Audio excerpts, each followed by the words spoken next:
France-Espagne, voilà un match qui valait mieux de même pas regarder. Tellement il n'y avait rien. Première demi-finale de cette Coupe du Monde 2026. La France et l'Espagne s'affrontent. On s'attend à un match très engagé, un match qui part dans tous les sens. Ces deux équipes vont nous servir un tout autre scénario. Restez jusqu'à la fin, on débriefe ce match. Déjà, avant ce match, tout se joue sur les réseaux sociaux. Avec les déclarations de Lamine Yamal qui dit que la France a peur de l'Espagne et Warren Zaïre Emery qui vient contredire ses propos en disant que le match ne se joue pas sur les réseaux sociaux. On connaît l'habitude de Lamine Yamal, hein? On connaît ses habitudes même avant les matchs, les classicos, Real Barça. Il a des propos polémiques qu'il a l'habitude de lancer en conférence de presse. Il aime quand c'est chaud en fait. Il aime être sous le feu des projecteurs. Il aime quand ses propos sont repris par les journalistes et tout. Il n'a pas peur. Mais lorsqu'il dit que la France a peur de l'Espagne, il ne le dit pas ex nihilo. C'est parce que ces dernières années, les confrontations entre la France et l'Espagne ont souvent tourné en faveur de l'Espagne. La France a un bilan très mauvais, très négatif contre l'Espagne ces dernières années. On se rappelle de cette finale de l'Euro 2024 perdue combien 5-4 face à l'Espagne. En gros, on est arrivé à une époque où les Espagnols s'amusent maintenant avec l'équipe de France. Et c'est insupportable. Pendant le match, il n'y a pas grand-chose à dire sur ce match-là. Si ce n'est que il y a eu un but sur penalty et un deuxième but. Un but d'académie en fait, un but de PS5. Le premier but, centre de Cucurella, mal contrôlé par Lucas Digne, qui veut se reprendre et dégager le ballon, qui ne regarde pas vraiment. Il n'arrive pas à situer la position de l'ami Yamal qui lui venait contrôler le ballon. Yamal, certes, enlève le ballon avec la main. À mon sens, il y a faute de main. Mais certains spécialistes ont interprété en disant que le contrôle de balle de Yamal, certes de la main, il ne l'a pas fait exprès. En vrai, il essayait de se protéger, étant donné qu'il a vu que Lucas Digne venait dégager le ballon. Et donc lui, il se protégeait avec la main. Et on voyait Yamal même qui avait déjà tourné le dos. Et donc le ballon qui, descendant, touche la main de Yamal, il a le bras collé au corps. Il n'a pas agrandi de manière artificielle sa surface de contact.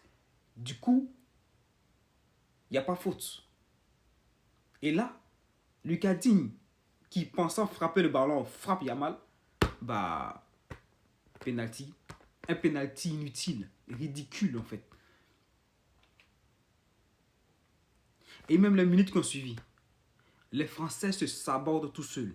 Ils sont en train de se tirer les balles dans le pied eux-mêmes. Voilà, sur un pressing, sur Mike Maignan, qui perd ses moyens et qui n'arrive pas à dégager le ballon, qui se trompe, qui remet le ballon aux Espagnols. Une de combinaison d'école entre Lamine Yamal et Dani Olmo qui a failli finir sur un but. Il n'y a pas grand-chose à voir sur ce match, sur cette première période. Tellement les Espagnols maîtrisent leur sujet. À la deuxième période, on repart sur les mêmes bases. L'Espagne contrôle le jeu. Ils cassent les attaques françaises. Ils mettent le pied sur le ballon. Ils font courir les Français après le ballon. Mais c'est difficile à regarder. C'est difficile à voir en tant que supporter de France. Jusqu'à la 58e minute. Et là encore, on va assister à un but de PS2. Sinon même de PS4, PS5. Les Espagnols étouffent les Français devant les surfaces de réparation. Perte de balle. 1-2. Combinaison entre Dani Olmo et Pedro Porro. Pedro Porro se retrouve face à Mike Maignan. Il a juste le gardien facilement. 2-0. Le match est fini comme ça. Honnêtement, sur ce match-là, il y a plus de choses à dire en avant-match et en après-match que pendant le match. Parce que l'Espagne a bien maîtrisé son sujet. Il n'y a pas eu grand-chose du côté français. Les Français remuants, mais pas dérangeants en vrai. Voilà.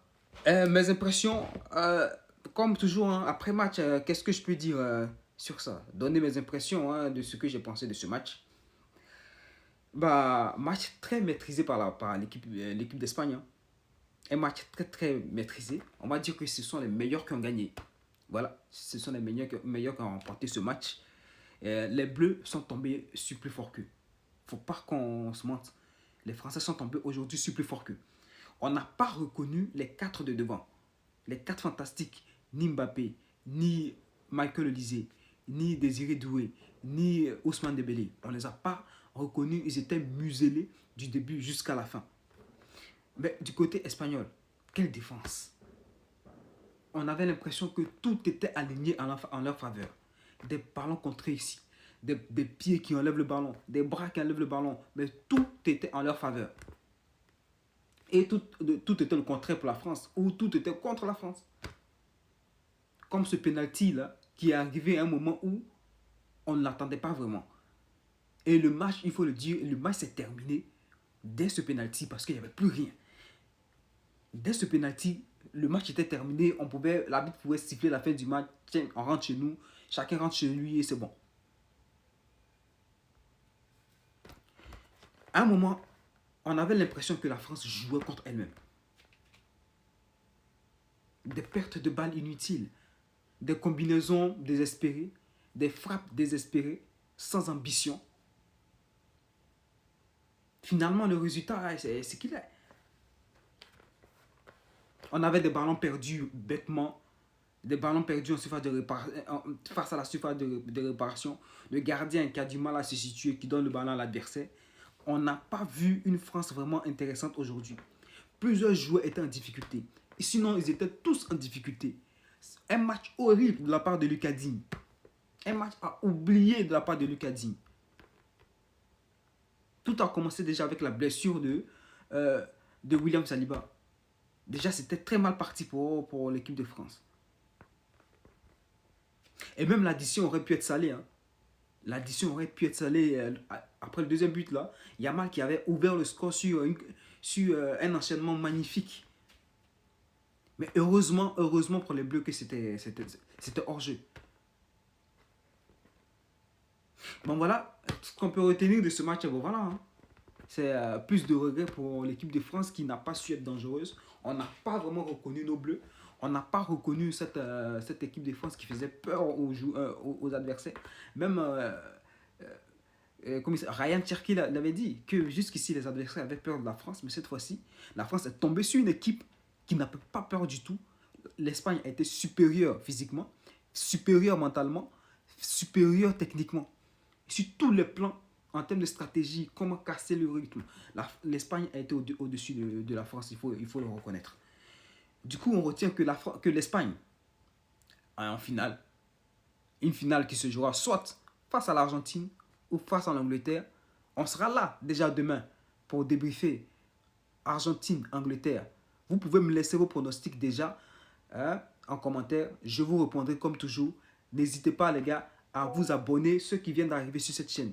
Abonnez-vous, likez et lâchez des commentaires. On se capte.